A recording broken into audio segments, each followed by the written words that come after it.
All right, so my name is Jay Kaiser, and I am currently an intern in DC at a local data science company. It's a government contractor who works with massive amounts of data for political usage for the government. Yeah, every year there's a lot of their students come over U.S. and some even from other countries to have internship in this area. I know last time there's few guys come from Canada and they have some internship and they feel they learn a lot and they have got the opportunity to talk with someone he likes to talk and then to get in touch with some issues of which they are interested in. So it's called. Can you tell me something about your background? Like where do you come from? Which university you study? What major is your? What would be your career goal? Something like that. Okay. So I go to Indiana University in the state of Indiana. And I study their computational linguistics, which is like a mixture of computer science and linguistics, how computers interact with humans. And I'm currently finishing up my master's program there in the same field. So I'm almost done, and this internship was a required program for me there. I was expected to travel somewhere, anywhere in the country, and intern at a related company with a related field. So that's what I do, and that's what I'm currently doing here. I'm using my skills that I've learned at college, at grad school, at the company to learn more about how these are applied in modern real-day usage at modern companies. Yeah, by saying the language or in linguistics, I know some people, they might do some work combine computer science with the linguistic tools, which sounds to me is high tech, but I don't know how common it is. But it could be much more concerned with robots, the machine. I mean, they can do a lot of artificial intelligence work, right, in the future. Nowadays, I notice there are some kind of cars, even without drivers. Yeah, so tell me something about the tendency or something. What's your expectation or estimation for the future? Yeah, so the biggest thing with my field is that there are two tracks that one can look for future work in this information. So there's either the marketable tract, which is what common things like Alexa, the new Amazon Alexa, and voice trackers and text-to-speech software. There's that tract, and there's also the more subversive tract, which is working with large amounts of data, human data, and using it for information growth and parsing. And so currently what we mostly see is we have the ability now to talk to our phones, to interact with them in a more personable human level, and there's great strides being made on that currently, at least for English. So that's the biggest thing, is that for English there's the most research being done on it, but the hope is that for any language that has a large speaker base, a very marketable speaker base, that they too will be able to utilize this software. And the eventual goal is simply to say, okay phone, make me a schedule for my day today, pick out restaurants that you think I should go to, and plan my day for me. And for the phone to understand that and everything underlying in what you're saying there. There's a lot of information that we use in speech that is, it's not often physically recognized, that with every command we make, with everything we say, there's underlying wants and needs and linguistic patterns that computers have to work very hard to understand. And with that, that ties into the second half of what my major is, and it's more what I'm working on at this company. There are huge amounts of data, like human data, that exists that computers cannot utilize. They cannot parse through because it's language data. Simple things like that are Wikipedia has a vast trove of knowledge that anyone can look at, but computers cannot just go through and learn it like a human could. And so by building frameworks for computers to understand language as humans do, we open a very large number of possibilities for what computers can understand in the future, both from data and from humans. So there's great possibilities for this field, and that's why I'm working it, is to try to advance the human race with this information, with this skill set. Just curious to know that I know some people, when they talk with some dialects, Mm-hmm. accents, Mm-hmm. and even some slangs, Mm-hmm. or jargons. Mm-hmm. So how do you think the machine or artificial intelligence can Mm-hmm. recognize those? So the best way for computers to recognize any deviation or variation in speech is just lots and lots of data by presenting the machine with hundreds of thousands of hours of speech of all dialects, of all people, men, women, children, people with speech defects, and people of different ages and everything. That allows you to get a very wide variety of data, and just with that data alone, you can drastically improve the quality of your software, of your speech. That's why when you talk to your phone will actually save it to a database at the company. Everything you say to your phone is saved, and the phone keeps it because it uses that to further improve its own software, which might scare some people, but that's the only way to improve the software, is to just keep taking it and revising it as it goes. Yeah, your explanation reminds me of something most, I would say, pragmatic Mm-hmm. and also demanding to like of the translating machine. Mm-hmm. When people travel all around, all over the world, they probably, it's hard for them to understand so many different languages. Mm-hmm. So with a kind of a machine, that it can interchange those language automatically, and Mm-hmm.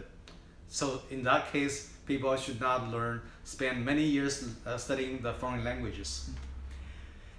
So someone might say that because translation software is getting better and better, there's no reason to learn foreign languages.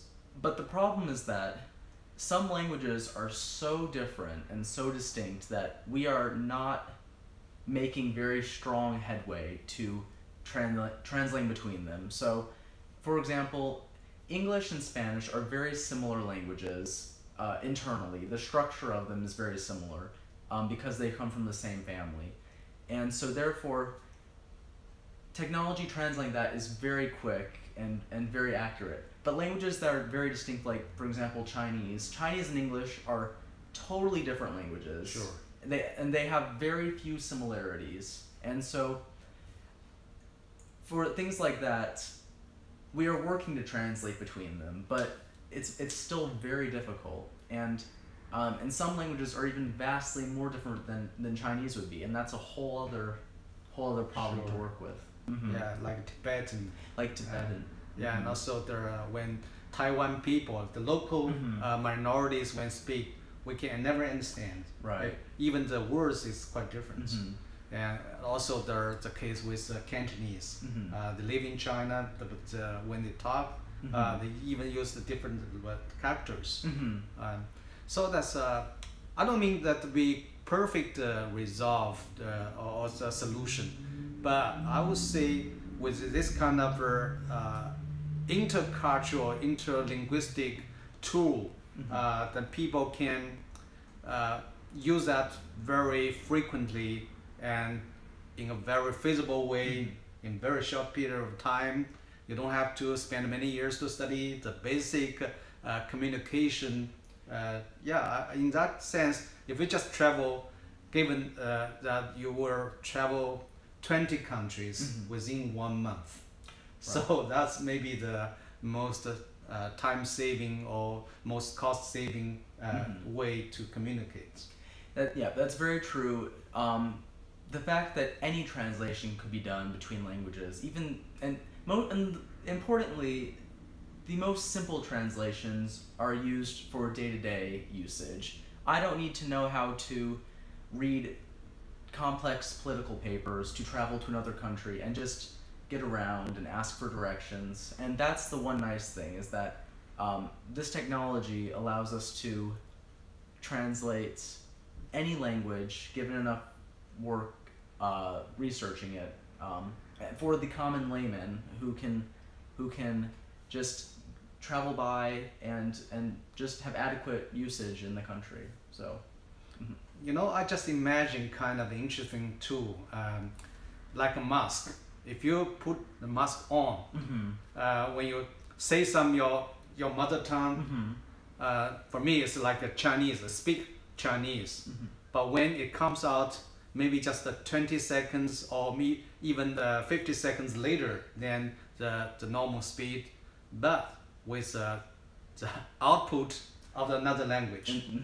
And we're reaching the point today where, with your phone mostly, where you can speak to your phone and have it automatically translate it, and much quicker, usually within a couple seconds we can do it. I know that there are apps that exist that allow you to take a picture of signs that you can't read and translate them in real time to English or to whatever language you need them to be.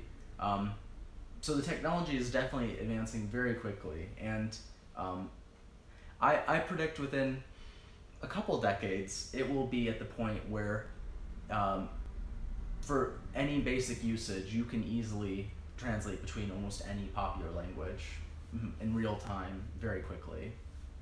Yeah. So tell me something about your intern life in Washington DC area. Is there anything you feel uncomfortable that is not familiar with?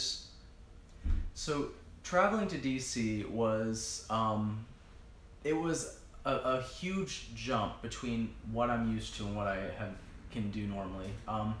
Before I came to DC, I had never visited the area, and never by myself especially, and so it's taken a lot to get used to just things around here. The biggest difference for me is simply that how much more crowded it is in DC, both traffic-wise, people-wise. It's taken a lot to get used to have to make such a trek to go anywhere, to utilize the public metro so much. Those are things that in Indiana we didn't really have very much of, and so that's the biggest thing. It's just getting used to the hustle and bustle of the city comparatively. How frequently you can share your ideas or experience with other interns? Oh, every day. I'm able to use skills or knowledge that I know of and show it to them to try to help to improve their own projects. We're all working on projects, distinct projects, but we have to use the skills of each other, and we're encouraged to ask each other for help to help improve our own projects. So it's a very welcoming environment for everyone. We all feel like we can share anything, and by doing so, it does definitely improve our own work and improve our own ability to learn new things. I've definitely learned a lot about things because of other interns showing me about how they work, so it's definitely encouraging. How could you keep this community of interns? That means after your internship, you can still keep in touch and you can still discuss the same issue, how to keep your professional exchange. So most likely by the end of the program, the interns will share with each other our emails, our Facebook accounts, and I know that many of us hope to return to the same company in the following year, or whenever we graduate, because it's been a very welcoming company and a very fun experience. So I know that we're going to try to keep in touch, and at the very least share important breakthroughs that we found with each other. So to help improve our own work. Yeah, I know some guys, they have several different kinds of internship experience in different college or universities, and they might have the different majors or fields. So how do you evaluate this kind of experience by different internships or different focus of your professional work?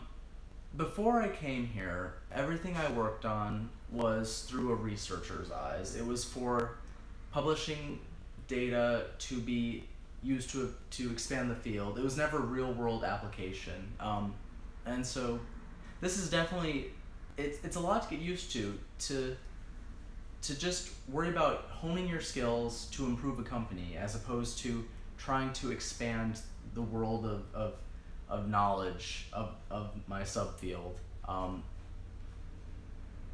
It's definitely, it's a far cry from what I'm used to, but it helps to show that what I've learned so far is definitely adequate for what I need to do. I felt very worried when I first came that I did not have the skills required to do what I wanted to, and I learned very quickly I definitely have the knowledge that I needed to do well here. So yeah.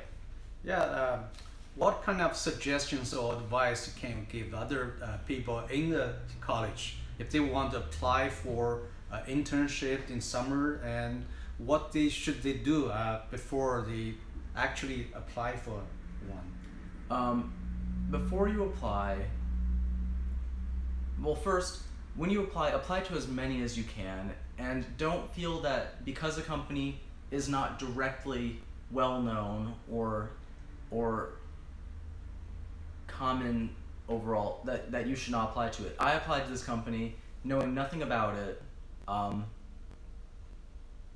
not expecting to possibly receive a word back from them.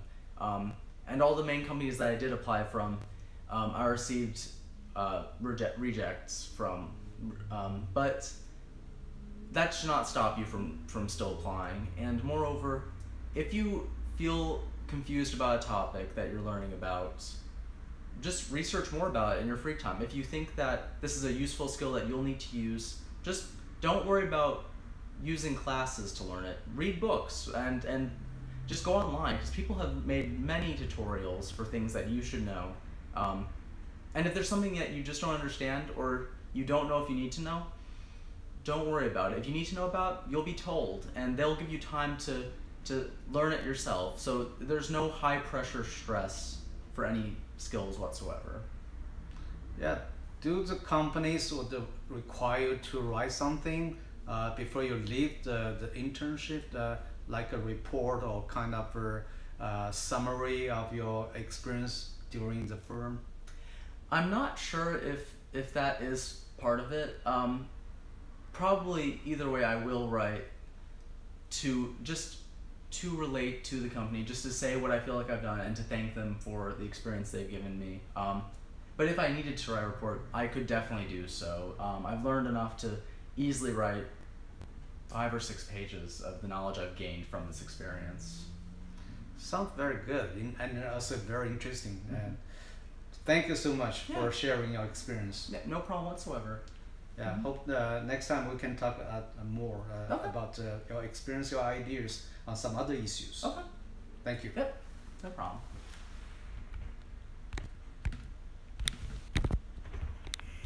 It's because